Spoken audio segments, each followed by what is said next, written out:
जय हिंद दोस्तों, नमस्कार। मैं हूं आपका शिक्षक एवं सारथी ललित व्यास पांडे। छात्रों, आज आप लोगों का जो मोस्ट अवेटेड रिजल्ट था मध्य प्रदेश पुलिस कांस्टेबल का, वो ईएसबी के द्वारा घोषित कर दिया गया है। उन सभी छात्रों को जो इस रिजल्ट में पात्र हैं या इसमें क्वालिफाई हुए हैं, उनको बहुत बहुत मंगल कामनाएं, बहुत बहुत शुभकामनाएं। आप सभी लोग पूरी जान लगा दीजिए, फिजिकल की तैयारी करिए और आप आज से ही ग्राउंड में दिखिए। दूसरा, एक 87% और 13% के हिसाब से जो रिजल्ट घोषित किया गया है उसे मैं क्लियर कर दूं। 87% कोई मार्क्स नहीं है, 87% रिजर्वेशन और नॉन रिजर्वेशन है।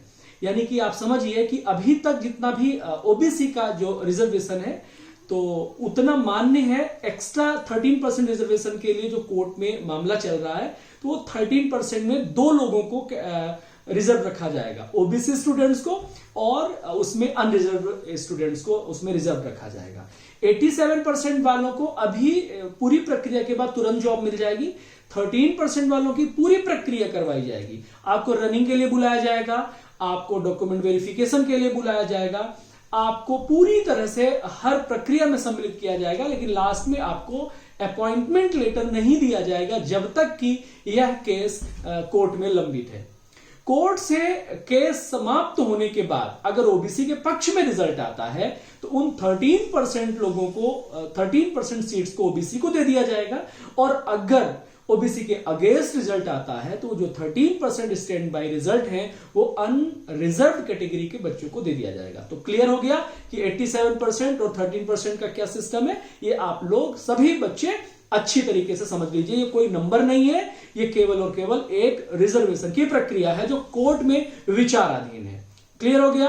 अब इसके बाद मैं आपको बात करता हूं कि जो भी छात्र क्वालिफाई हुए हैं, चाहे वो 87% में हो, चाहे वो 13% में हो, आप लोगों को फिजिकल की तैयारी पूरी ईमानदारी के साथ और पूरे जद्दोजहद के साथ करनी है। लेकिन इस बीच यह ध्यान रखना है कि आपका सेहत खराब नहीं होना चाहिए, आपका फिजिकल खराब नहीं होना चाहिए। यानी कि आप उतना ही जोर लगाएं जितना आपकी बॉडी एक्सेप्ट करे। एक्स्ट्रा जोर लगा करके आपको इस आखिरी समय में अपने आप को इंजर्ड नहीं करना है, चोटिल नहीं करना है।